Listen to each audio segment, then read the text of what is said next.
Assalamualaikum warahmatullahi wabarakatuh. Selamat sore dari Kota Magelang.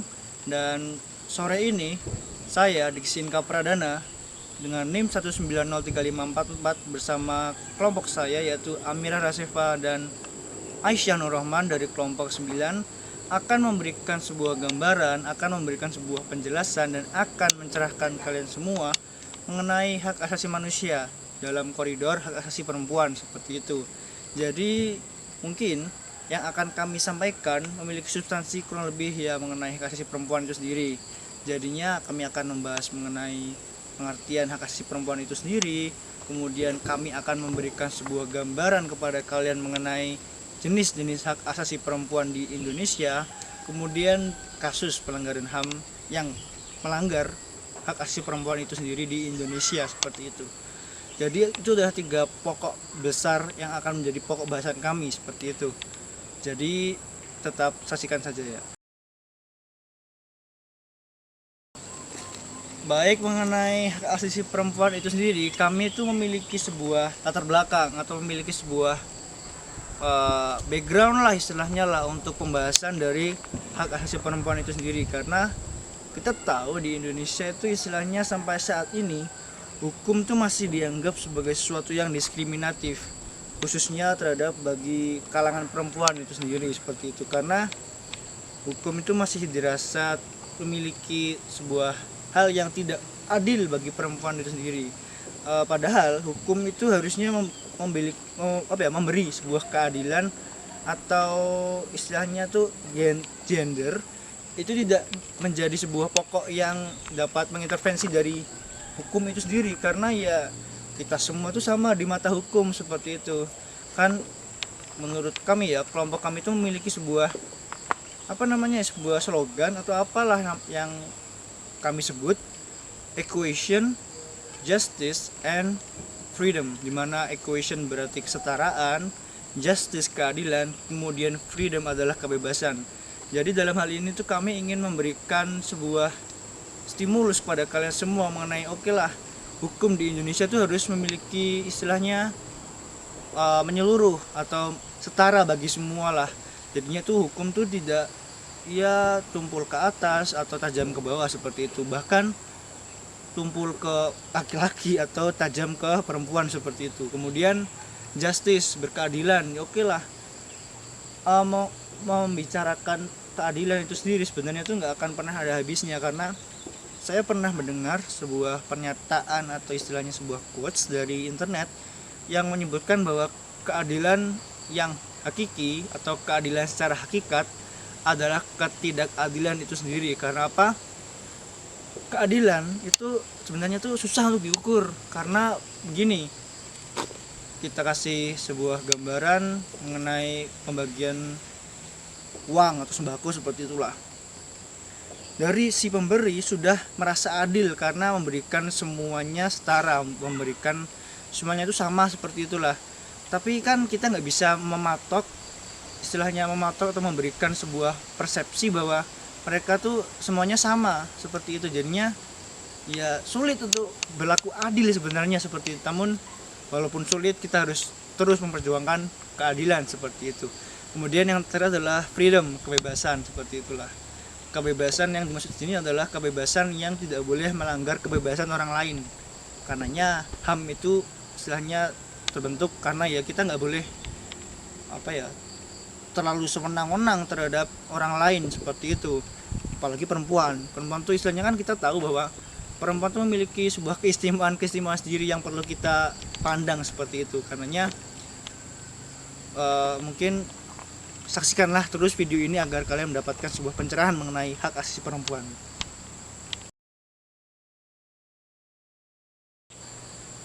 Kemudian kawan-kawan, kita tahu bahwa pasal 27 ayat 1 Undang-Undang Dasar 1945 mengatakan bahwa istilahnya bunyinya seperti ini.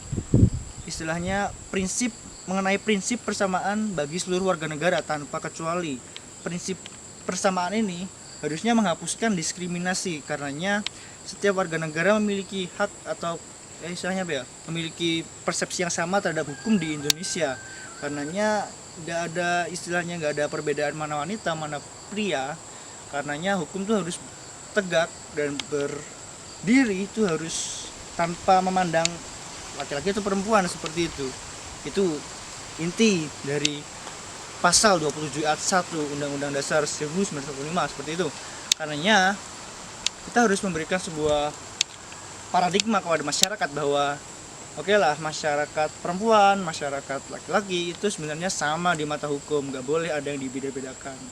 Karenanya ini harus menjadi diskursus yang terus dipropagandakan atau dikampanyekan ke seluruh masyarakat bahwa laki-laki atau pria itu sama dengan wanita dan perempuan, seperti itu dalam kehidupan bernegara dan berbangsa, seperti itu.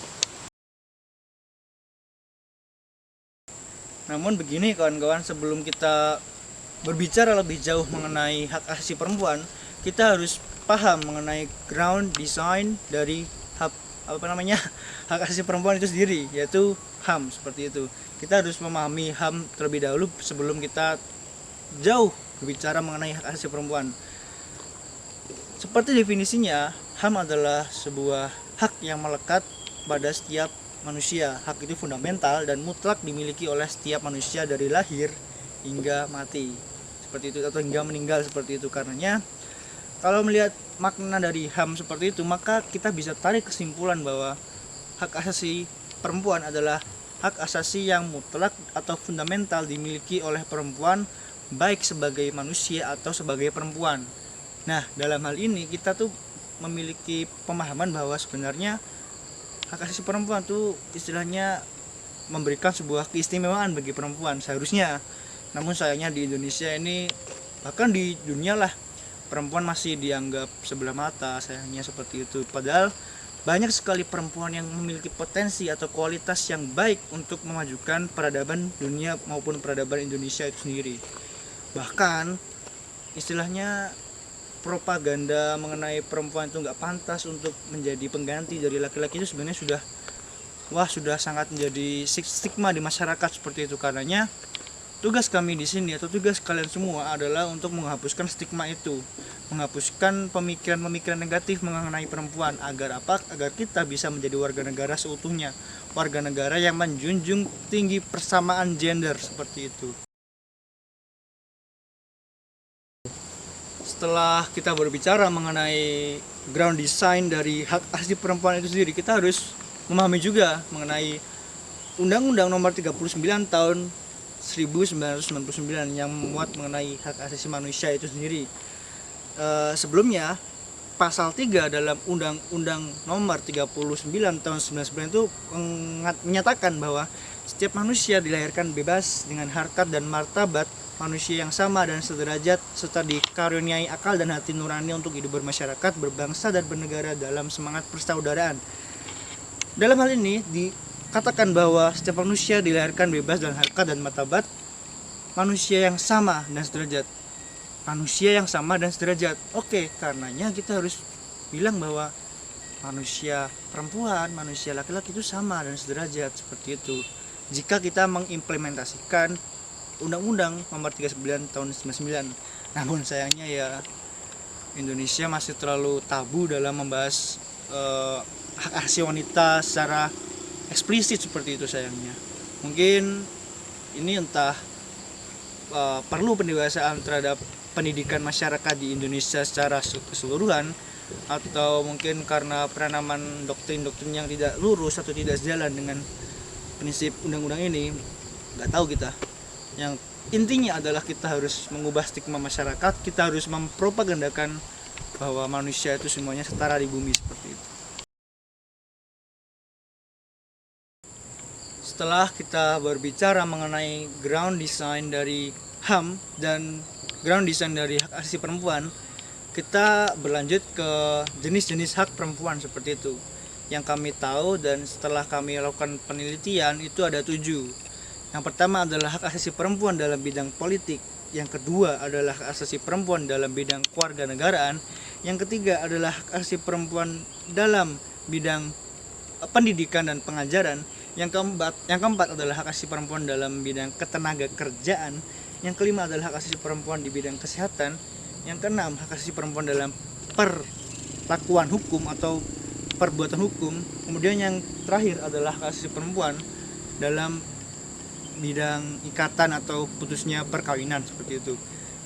Jika kita berbicara mengenai 7 jenis hak asasi perempuan itu, mungkin yang paling istilahnya yang paling menjadi sorotan adalah hak asasi perempuan dalam bidang politik dan hak asasi perempuan dalam bidang ketenaga kerjaan. Karena yang menjadi stigma masyarakat di Indonesia saat itu adalah perempuan yang menjadi pemimpin dalam lembaga negara dan perempuan yang menjadi pemimpin dalam sebuah perusahaan, seperti itu. Kalau kita bicara mengenai perempuan dalam bidang politik, kita pasti kenal yang namanya Ibu Puan Maharani yang sekarang menjabat sebagai Ketua DPR Republik Indonesia. Nah, itu merupakan sebuah bukti bahwa perempuan tuh nggak boleh diremehkan, seperti itu. Perempuan tuh punya kualitas untuk bisa memimpin sebuah lembaga negara, seperti itulah, memimpin ratusan laki-laki mungkin, seperti itu. Karenanya ya kita harus memberikan mereka kesempatan, memberikan sebuah potensi untuk mereka mengembangkan diri lah, seperti itu.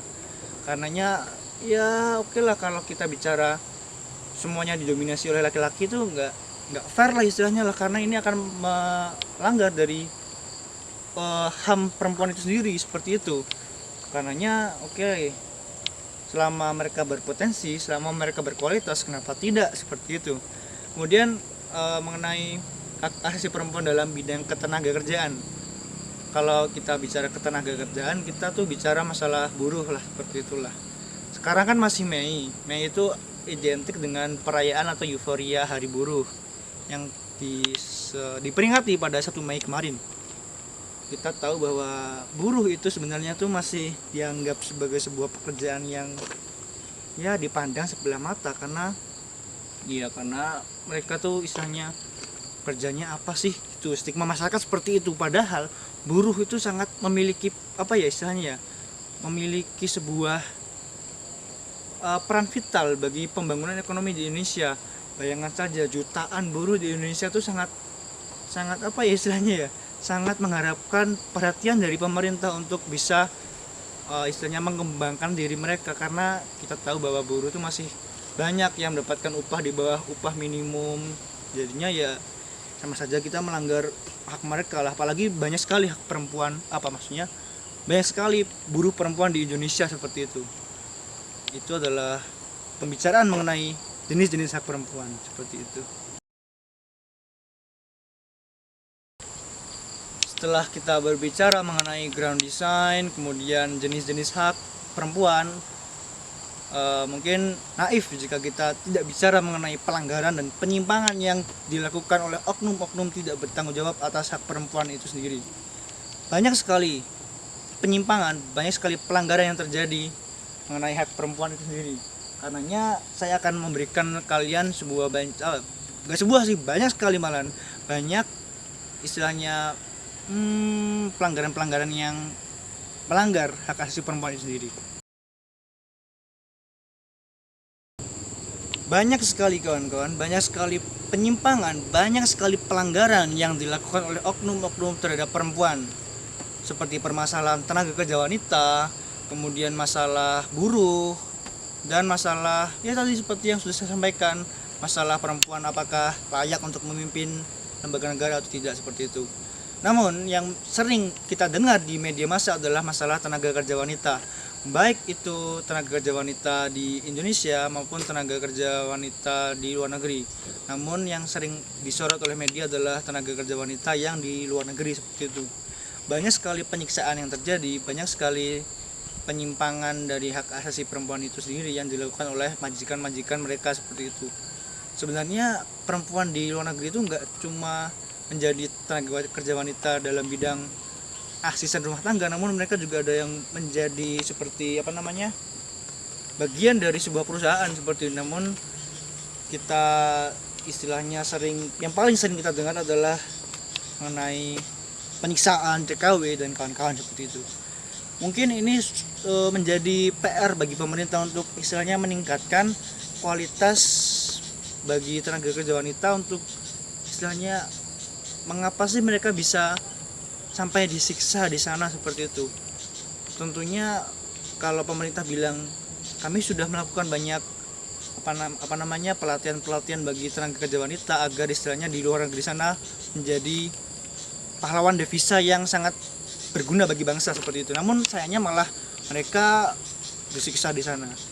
Entah ini apa yang menjadi permasalahan utama, namun yang kami soroti adalah konon katanya kebanyakan yang disiksa di luar negeri adalah tenaga kerja wanita yang ilegal seperti itu. Jadinya mungkin ini juga menjadi sebuah PR bagi pemerintah untuk jangan sampai ada celah bagi oknum-oknum nakal untuk menyalurkan atau memasok tenaga kerja wanita secara ilegal ke luar negeri seperti itu. Itu jika kita berbicara mengenai TKW.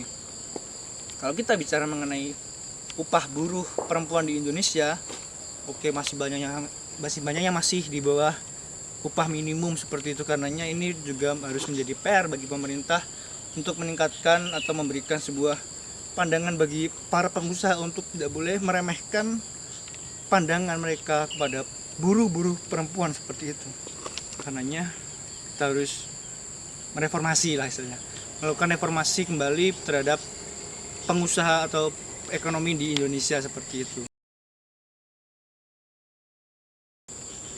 Setelah kita berbicara mengenai TKW, kemudian ada peran politik perempuan di lembaga negara, kemudian ada buruh perempuan, kita akan berbicara pelanggaran HAM yang sangat memorable seperti itulah, sangat diingat warga negara Indonesia terhadap perempuan seperti itulah, yaitu adalah pelanggaran HAM terhadap Marsinah seperti itu. Marsinah itu sangat fenomenal kasusnya seperti itulah, karena Marsinah tuh dianggap sebagai seorang aktivis buruh di Sidoarjo atau Jawa Timur. Pada saat itu Marsinah tuh menyuarakan istilahnya menyuarakan sebuah reformasi bagi ketenaga kerjaan di Indonesia, khususnya bagi para perempuan seperti itu. Pada tahun 93 hingga 95 seperti itu. Perusahaan yang tempat ia bekerja itu bernama perusahaan CPS Porong Sidoarjo seperti itu.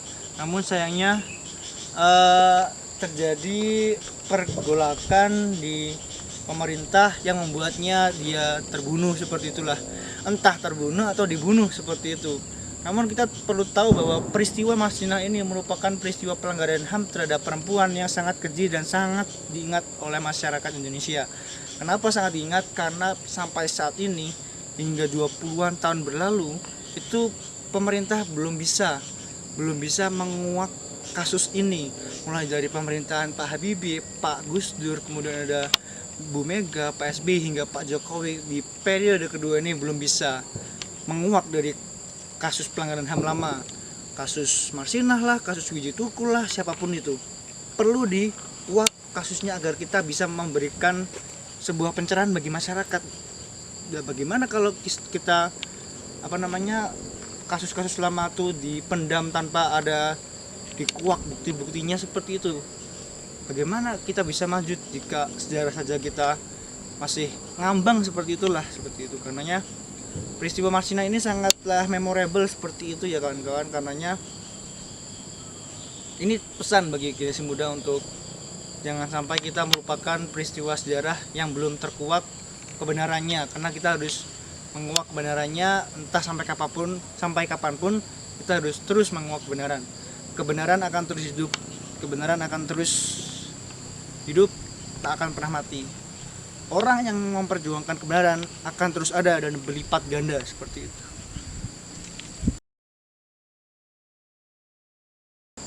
Baiklah kawan-kawan, sudah berada di penghujung video dan saya ingin menegaskan kembali bahwa marilah kita bersama-sama untuk mewujudkan sebuah sistem hukum terhadap hak asasi manusia yang berkeadilan bagi semuanya. Equation, justice, and freedom harus kita terapkan dan kita implementasikan dalam kehidupan kita sehari-hari. Kesetaraan, keadilan, dan kebebasan harus menjadi bagian dari masyarakat kontemporer kali ini. Karena dengan 3 hal itu kita akan mendapatkan sebuah sistem hukum yang madani seperti itu.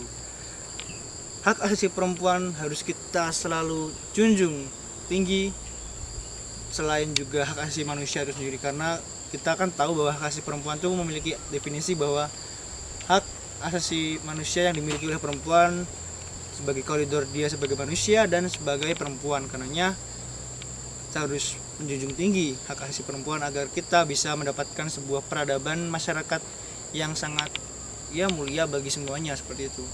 Selain itu, saya berpesan bagi semua generasi muda untuk mewujudkan sistem hukum Indonesia yang berkeadilan dan berkemanusiaan, karena kita tahu bahwa sistem hukum di Indonesia ini masih, jika kita gambarkan melalui diagram Venn, hukum di tengah, keadilan di kiri, kemudian kemanusiaan di kanan. Jadinya keadilan dan kemanusiaan itu terpisah oleh hukum itu sendiri. Jadinya maksudnya kan, kalau kita mau menegakkan hukum, pilih mana, hukum yang berkeadilan atau yang berkemanusiaan. Karenanya kita harus bisa menyatukan konsepsi berkemanusiaan dan berkeadilan itu sendiri. Dengan cara apa? Dengan cara kita harus mengubah paradigma masyarakat, kita harus mengubah stigma-stigma, kita harus menghapuskan stigma-stigma yang ada di masyarakat mengenai perempuan lah atau apapun itu. Kita akan bisa mendapatkan hukum yang berkeadilan dan berkemanusiaan jika kita bisa merubah diri kita pertama kali, kemudian kita bisa mengubah negara ini lebih baik lagi untuk menuju Indonesia emas di 2045, seperti itu. Mungkin sekian dari kami dari kelompok 9 pokok pembahasan hak asasi perempuan.